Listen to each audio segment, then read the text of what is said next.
What is happening, my YouTube family? It is your boy B New coming to you this Monday morning. I'm feeling refreshed. Had a few days vacation last week.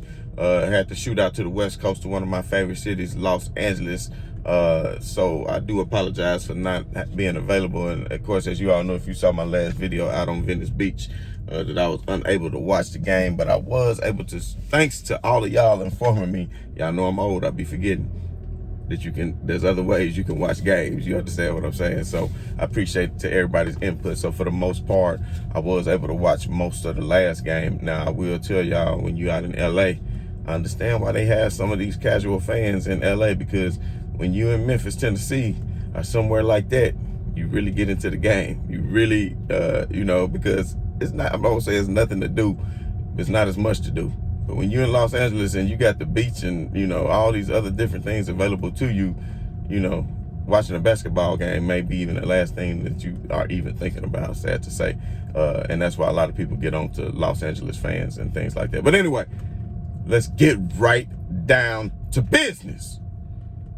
And listen, I'm not trying to make a video to brag or to gloat or to do any of that, because we all know the Lakers suffered an L to the Nets earlier this season with LeBron James on the court. Let me go ahead and point that out.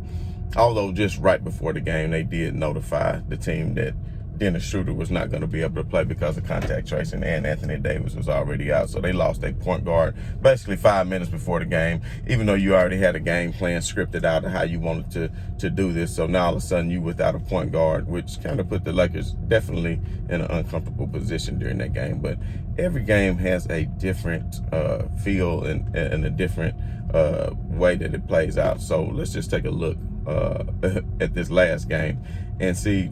I know personnel was out for the Nets, and I know the Nets fan base is saying, well, we didn't have Harden, well, the Lakers did not have LeBron, and they did not have AD, and they did not have Kyle Kuzma, and they did not have Marc Gasol. But you know who the Nets did have? They had Kyrie Irving, and they had Kevin Durant. So I don't care if Kevin Durant was on a minutes restriction or anything, because when he came back the other day in his first game, and I want to say he shot 100%, correct me if I'm wrong. I want to say he shot 100%, and Twitter went crazy, and, all the Nets fan base went crazy, and all the LeBron James haters who became, who was Clippers fans and who was Golden State fans and who now are Nets fans, they all went crazy and saying, oh man, the greatest player on the planet is back, and, all this and that. So let me ask you this. If Kevin Durant is the greatest player on the planet, why did they get their ass whooped so bad against the Lakers team that did not even have LeBron James or Anthony Davis or Kyle Kuzma, three of their leading scorers? And we won't get into them missing Dennis Schroeder. We'll get into that in just a minute, because as we all know, the Nets are they use that as an excuse that Kyrie Irving was kicked out the game as well. So, I mean, to me, that whole little situation, we can just touch on that situation for a minute. So I don't know if you all know the whole reason, what the argument was, but, I just look at it like this. Kyrie was all up in Dennis's face. You understand what I'm saying? I don't know if he's trying to intimidate him or what it was he was trying to do, but obviously Kyrie Irving was frustrated because Dennis was having a great game against him. I think at that point, both had played around 19 or 20 minutes and had 19 points. So both of them were getting theirs and handling their business. So I think maybe Kyrie was frustrated that Dennis was getting his. I'm not sure if it was chirping going on throughout the course of the game, but man, don't get all up in another man's breathing space. Don't do that. Because I don't know if you're trying to intimidate him or if you're trying to make him push you or do something to make him get ejected, because at this point now you're going to dirty tactics because you can't handle this man mano a mano on the court. So now you want to get all up in his face. Listen, man, I don't give a damn if you mouthwash with a whole gallon of Listerine and you floss every hour on the hour. Don't come up in my face with that. Because if you come up in my face like that, then you might just get served. But the thing is, Dennis said, and this is the thing, y'all, this is the thing. And I don't want to really get into this, because this is a whole different kind of political issue, and I know everybody got their own opinion about the N-word. That's what I'm gonna call it. But basically, he got all up in Dennis's face, and Dennis said, damn nigga, get out my face, man. You know, get out my face, man. The fuck, man. So all he said was, damn nigga. And then Kyrie said, you better watch your fucking mouth, man. Oh, damn, can I say that for YouTube? If I can't bleep it out, I'm sorry, YouTube. I hope this video get published. Damn it. But anyway, he says, you better watch your effing mouth, is what he told him. And he just kept yelling and yelling. So, you know, I kind of tuned in late when I found out, you understand what I'm saying, that they had got put out. I'm thinking it was a squad.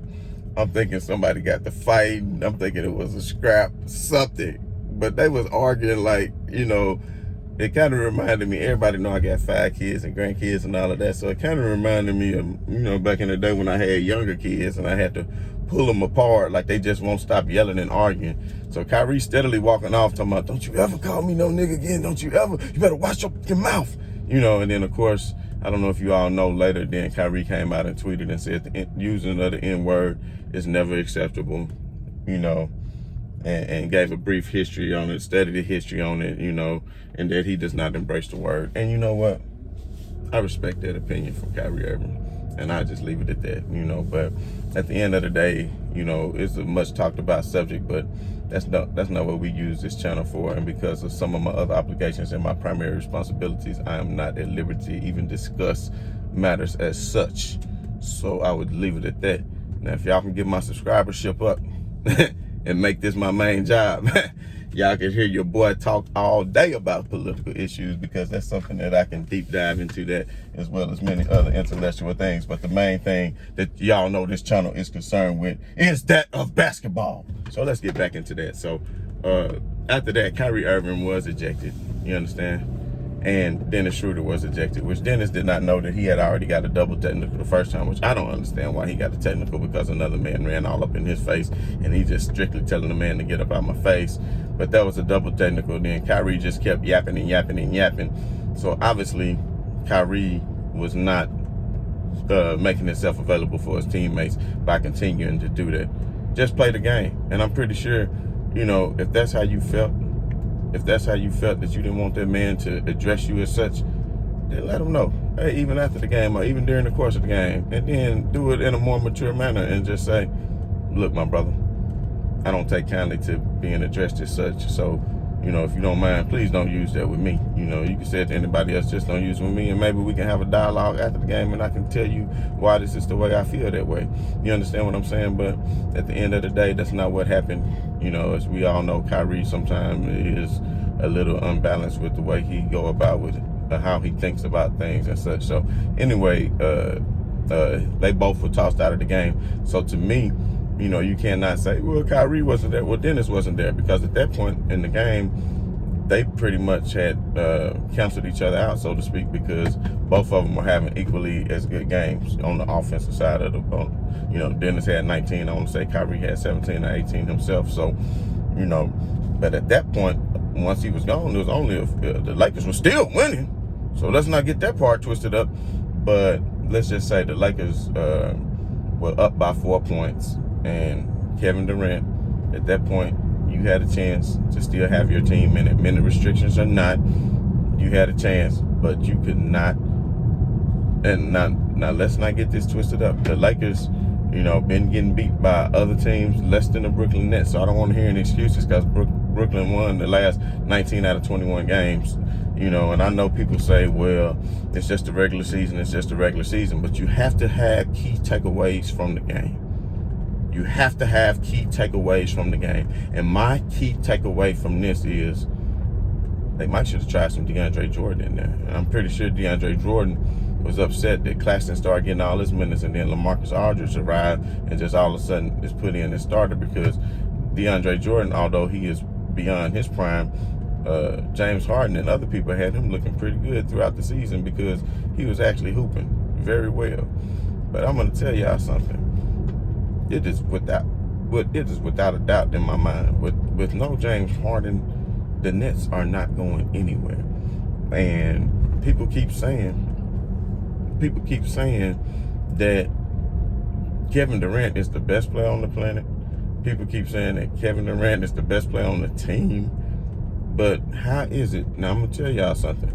Las Vegas does not exist for fun. Well, it exists for fun for us to go out there and have fun. But what I'm saying is the betting, the bookmakers, the odds makers, they don't do it for fun. They do it to make billions of dollars. So let's not ever think that Vegas is not winning. They winning. You're not going into the casino and winning. Some people are. People such as me, every once in a while on a hot streak. Some people are, but for the most part, the odds makers know what they are doing.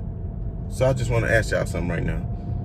Did y'all know that the odds makers, what they had the Nets chances are for winning the championship? Do y'all know what the Nets chances are? Now, if they are fully whole, they get a Nets a 22% chance to win the championship. Which that's pretty good. That's damn near 25%. So they get them a 22% chance to win the championship fully whole. That's with KD, with Kyrie, and with James Harden. But can y'all take a guess of what their percentage would be if they didn't have KD? And let's just say if they didn't have KD and they only had Kyrie and Harden, then it's still at 11%. So without KD, it's 11%. So you the best player on the planet, so you say, or so many people say, are the best player on your team, but without you, they still have 11% chance to win the championship. Now, with KD and Harden and no Kyrie, guess what the percentage is? It's a 10% chance. But with Kyrie and KD and no James Harden, do you know what Vegas odds makers give it? 3%. Vegas odds makers give it 3% without Harden. So that lets you know the importance of Harden, because Harden is the one who makes Shamit, whatever you call it, Joe Harris, and all these other players look so much better. That's what James Harden does, because he's going to go out and get his, which he knows, even though I don't like the way he, draws a lot of these fouls. That's the only thing I don't like about this game, is I think he draws a lot of fouls that aren't fouls. I would respect him a lot more if he didn't do that. But, I mean, his shooting ability is damn good. So anytime you got a James Harden who can step back and hit threes the way he's capable of and get all his other teammates involved, then that lets you know something. So think about it. With James Harden, it's 3%. Without James Harden, it's only a 3% chance. But I thought you got the mighty KD and the great Kyrie. But you only got a 3% chance to win with no James? So you better have went out and got James. But to me, that doesn't matter, because you saw what happened to James in Westbrook last year when they went up against the likes of the Los Angeles Lakers. And what I keep telling y'all, and what I've been telling y'all, is the Lakers is too long. They're too tall for them. They too strong for him. And now you add a Drummond to the front court, and everybody said, oh, that don't mean nothing. And, the man lost his toenail, and you wanted to call him a Rudy Poo or whatever you wanted to do. But let me tell y'all something. The front court of Andre Drummond, Drummond already having his way. And think about it, he ain't even got any easy looks from LeBron James. How many oops and easy looks he gonna get when LeBron draw defenders? When LeBron drives to the paint and draws other defenders, and he can just kick it right over to Drummond for the easy score, the easy dunk, the easy oop. Do you understand what the pick and roll gonna look like with an Andre Drummond and a LeBron James? The pick and roll with a AD and a LeBron James. Oh, and by the way, did you see the way the Lakers hit all these threes? And people say, well, they just a role-playing team. They're not all that good, which we understand, yeah. For the most part, that is the case, because we've seen how mightily they have struggled without the likes of a LeBron James and Anthony Davis. But do you understand me? When there is no defense, when your defense is ranked 25th in the league, and I keep telling y'all, the defense wins championships, and when your defense is ranked 25th in the league, then that ought to let you know something. The Lakers gonna hit a lot of threes, just like they did. Because when you're not rotating and you're running people off the three-point line and you're getting them a lot of easy looks, and let's not forget the addition of Ben McLemore, then you got to understand, and Ben McLemore had a hell of a game. So we're going to have to understand something. The Lakers have shooters now. With the addition of Ben McLemore, and then KCP and Caruso get hot, I'm telling you. Then LeBron James, once he start feeling himself from behind the three-point line, and we all know AD is capable of hitting threes when he wants to, when he has to. He's even hitting clutch three-pointers in the playoffs last year, just in case y'all forgot. Walk-off three-pointer for the game. You understand what I'm saying? So, I've been telling y'all, the Lakers, when fully healthy, are going to be a hell of a team. And even if there was a setback with AD, because he does have a major injury, and I'm just hoping that he can come out and be healthy throughout the whole playoffs and the finals. But let's just say, worst case scenario, something does happen and AD is out, then with LeBron James and Andre Drummond, who the hell can you get to stop?